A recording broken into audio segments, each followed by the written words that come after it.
Does who paid for your college matter in the workforce? I say it does. Let's talk about A Tale of Two Workers. Now, this is a true story, though the names have been changed to protect the innocent. I had an incident several years ago where two different people applied for the same position. Now, we were hiring multiple of that position, so they weren't in competition with each other. As a matter of fact, one applied several months before the other. So the first one comes on, and he was from a large city, same city as the other person, and he went to a private university that was very, very expensive. And I asked him, I said, tell me about your schooling. That's a very prestigious university. How did you get there? Tell me about that. And he said, oh, I do not come from a wealthy family, but I had to work really, really hard, and I was on scholarship and all of the things to be able to go to that school. This is what I did, and I worked 3 jobs and whatnot. Anyway, we bring him on, and he ends up being phenomenal. He was great with us during the time that he was with us, and it was really awesome. He was just a delight to work with, and he was probably one of the hardest workers that I've ever met. Fast forward a few months later, another person applies, same university, from the same city. Again, a very expensive city to live in. One of the questions I often ask is, how much do you need to make to live comfortably? And when I asked that question, he said, oh, I only need to make about $20,000 to live comfortably. And I was like, when you lived in that city, is that were you able to live off that? And he's like, oh yeah, I absolutely was. But I neglected to say, who paid for your schooling, right? I didn't ask that question. I should have. I should have asked, tell me about your schooling a little bit more. I didn't. I went in very little depth about the university they went to, how he was able to pay for it, any of that stuff. So, but I flabbergasted. I'm like, you were able to live in that city for $20,000 a year. And he's like, yeah. And I'm like, wow.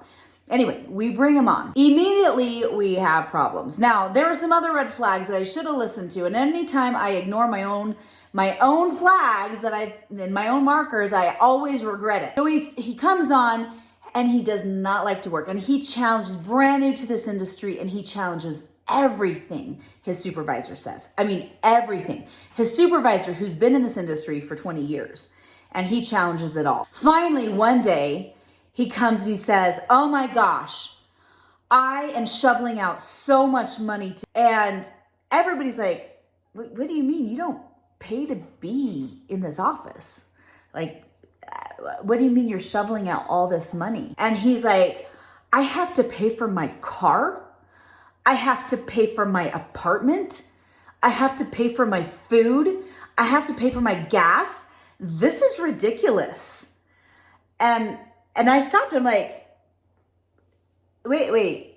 When I interviewed you, you said that you were living off $20,000 a year, which I thought was really low, because I know to live in that city, you have to make more money than that. And I said to him, wait a minute, who paid for your schooling? And he's like, well, my parents did. And I said, what about your apartment? Was that $20,000 that you mentioned, was that going towards an apartment? He's like, oh no, my parents paid for my apartment and my food and my clothes and my car and my gas. I got $20,000 to live off of as spending money. I mean, I worked a job too, but I didn't make very much money. And so that was my spending money. But I come here and I have to pay for all this stuff. This is ridiculous. And I was like, well, first of all, I'm like, wow, I didn't even think that I should go into more depth. Oh, do you pay for yourself as an adult? You were in college. In my world, I had to pay for a lot myself, And I look and here these two people went to the same university. One totally paid for himself. He did get a little bit of help from his parents, but mostly it was scholarship, and he worked 3 jobs to be able to go to school. This other, his parents paid for everything. His grades were not as good. He didn't work as hard. Then coming into the workplace, he wasn't that hard of a worker. Now, if I was a betting woman, and actually I know that there's studies that have been done that people who work through college tend to have higher grade point averages tend to have higher grades and do better in school because they learned that balance of working and going to school. Whereas those who it's handed to them on a silver platter don't necessarily have that work ethic. It doesn't mean that they don't have the work ethic, but I've become more leery when I find out a person hasn't paid a lick of money for school themselves, that their parents have given them everything and they didn't have to really work for anything. They don't tend to be great team members. Now, you can disagree with me. Comment and let me know. Do you agree or not? Love to hear what you have to say about that.